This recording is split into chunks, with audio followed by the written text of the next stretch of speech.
एक राजा की बहुत सुंदर बेटी थी जो विवाह योग्य हो चुकी थी।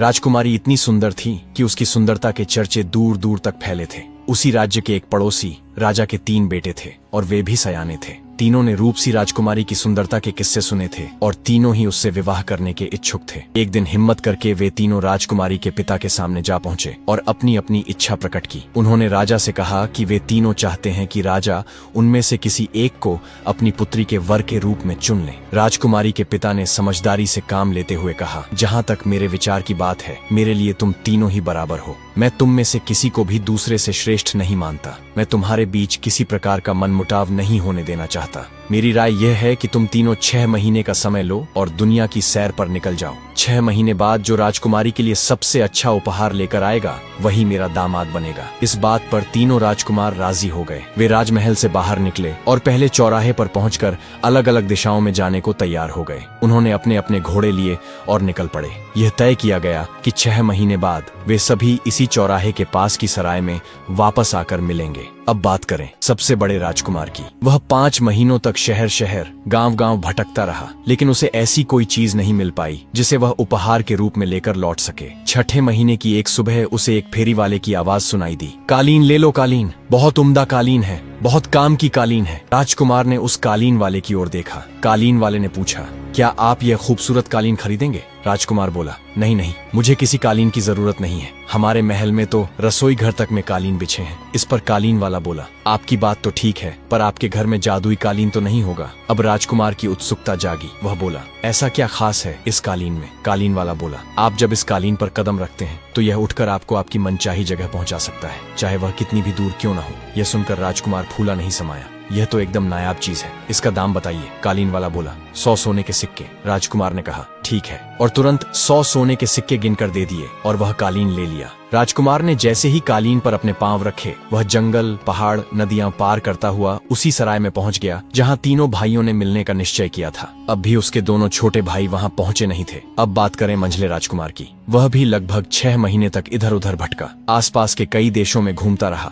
लेकिन उसे भी अब तक कोई ऐसी चीज नहीं मिली थी जिसे उपहार में देकर वह राजकुमारी से विवाह करने का अवसर पा सके। तभी एक दिन उसे एक आदमी मिला जिसके कंधे पर एक दूरबीन लटकी हुई थी। उस आदमी ने पूछा, नौजवान, क्या तुम एक अनोखी दूरबीन खरीदना चाहोगे? मंझले राजकुमार ने उसे ऊपर से नीचे तक देखा और बोला, मैं शिकार का शौकीन हूँ, मेरे पास अच्छी से अच्छी दूरबीनें हैं, मुझे माफ करो। इस पर दूरबीन वाला बोला, मैं शर्त लगाकर कहता हूँ कि ऐसी अनोखी जादुई दूरबीन तुमने देखी तो क्या, सुनी भी नहीं होगी। मंझला राजकुमार बोला, अच्छा, भला इसमें ऐसा क्या अनोखापन है? दूरबीन वाला बोला, इस दूरबीन से तुम 100 मील दूर तक देख सकते हो, यहाँ तक कि दीवारों के आर पार भी। यह सुनकर मंझला राजकुमार बोल पड़ा, अरे वाह, मैं तो ऐसी ही कोई चीज ढूंढ रहा था। बताओ, इस दूरबीन की कीमत क्या लोगे? दूरबीन वाला बोला, 100 सोने के सिक्के, ना एक कम ना एक ज्यादा। मंझले राजकुमार ने तुरंत 100 मोहरे देकर वह दूरबीन खरीद ली और उसे लेकर जंगल के पास स्थित उस सराय की ओर चल पड़ा जहाँ भाइयों ने मिलने का वादा किया था। वहाँ पहुँचते ही वह अपने बड़े भाई से मिला। अब दोनों मिलकर सबसे छोटे भाई की राह देखने लगे। उधर सबसे छोटा राजकुमार, जो 6 महीने की तय मियाद के आखिरी दिन तक भी कोई अनुपम उपहार नहीं ढूंढ पाया था, मायूस मन से सराय की ओर चल पड़ा। तभी उसे रास्ते में एक फल बेचने वाला दिखा जो सिर पर टोकरी रखे आवाज लगा रहा था, अंगूर ले लो, अंगूर, स्वर्ग के अंगूर, अलबेले और अनोखे अंगूर। छोटे राजकुमार ने कभी स्वर्ग के अंगूरों का नाम तक नहीं सुना था, देखना छूना तो दूर की बात थी। उसने फल वाले से पूछा, भैया, ये किस जगह के अंगूर बेच रहे हो? फल वाला बोला, इन्हें स्वर्ग के अंगूर कहा जाता है, ये धार के सबसे उत्तम अंगूर हैं, इनमें एक बहुत बड़ी खासियत है। राजकुमार ने उत्सुकता से पूछा, ऐसी कौन सी खासियत? फल वाला बोला, अगर इन अंगूरों का एक भी दाना किसी मरते हुए इंसान के मुंह में डाल दिया जाए तो वह जीवित हो सकता है। छोटा राजकुमार हैरान रह गया। उसने कहा, क्या बात कर रहे हो? अगर ये सच है तो मैं जरूर लेना चाहूंगा, बताओ इसका दाम क्या है? फल वाला बोला, ये अंगूर वजन से नहीं बेचे जाते, एक दाना की कीमत 100 सोने के सिक्के के बराबर है और कोई मोल भाव नहीं होगा। राजकुमार ने अपनी थैली देखी, उसमें मुश्किल से 300 मोहरे बचे थे। उसने सारे पैसे देकर 3 अंगूर के दाने खरीदे और उन्हें रुई और मुलायम कपड़े में लपेटकर एक डिबिया में सुरक्षित रख लिया। इसके बाद वह भी अपने भाइयों से मिलने के लिए जंगल की उस सराय की ओर रवाना हो गया। थोड़ी ही देर में वह अपने दोनों भाइयों के पास पहुंच गया।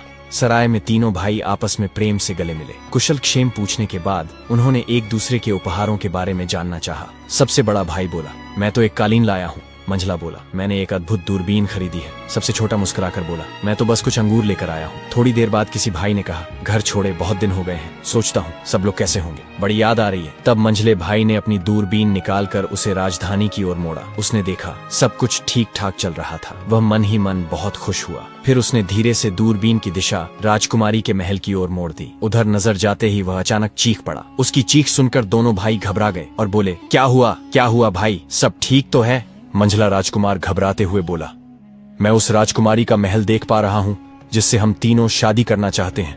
वहाँ सड़कों पर गाड़ियां भरी हैं, लोग रो रहे हैं और महल के अंदर तो बुरा हाल है।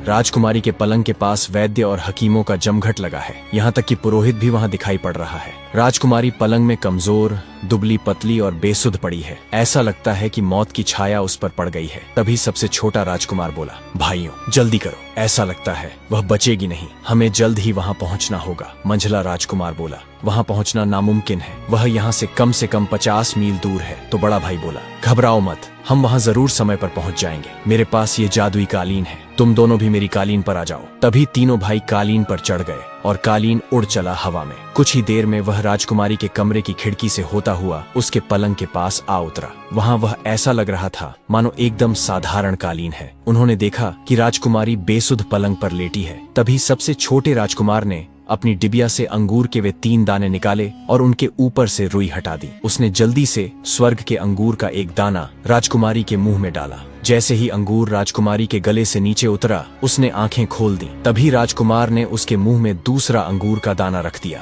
अंगूर के भीतर जाते ही राजकुमारी के चेहरे की रंगत लौट आई। अब छोटे राजकुमार ने बिना देर किए तीसरा अंगूर का दाना भी उसे खिला दिया और अब वह पलंग पे उठकर बैठ गई। फिर उसकी दासियों ने उसे घेर लिया और सजाने संवारने लगी। राजकुमारी पूरी तरह तंदुरुस्त हो गई थी। राजा और रानी तो मानो जी उठे। सारे नगर में खुशी की लहर दौड़ गई। राजा के सामने जाकर सबसे छोटा राजकुमार बोल उठा, तो मैं जीत गया, अब राजकुमारी मेरी ही दुल्हन बनेगी। अगर मैं अंगूर न खिलाता तो वह अब तक मर चुकी होती। तभी मंझला राजकुमार बोला, तुम चुप रहो, अगर मैं दूरबीन से न देखता तो राजकुमारी की बीमारी का पता ही नहीं चलता, इसलिए राजकुमारी तो मेरी ही दुल्हन बनेगी। अब बड़ा राजकुमार आगे बढ़कर बोला, शांत हो जाओ भाइयों, अगर मेरा जादुई कालीन न होता तो दूरबीन और स्वर्ग के अंगूर क्या ही कमाल कर लेते। अगर हम यहाँ पहुँच ही न पाते तो राजकुमारी कैसे बचती। इसीलिए राजकुमारी से विवाह करने का हक सिर्फ मेरा है।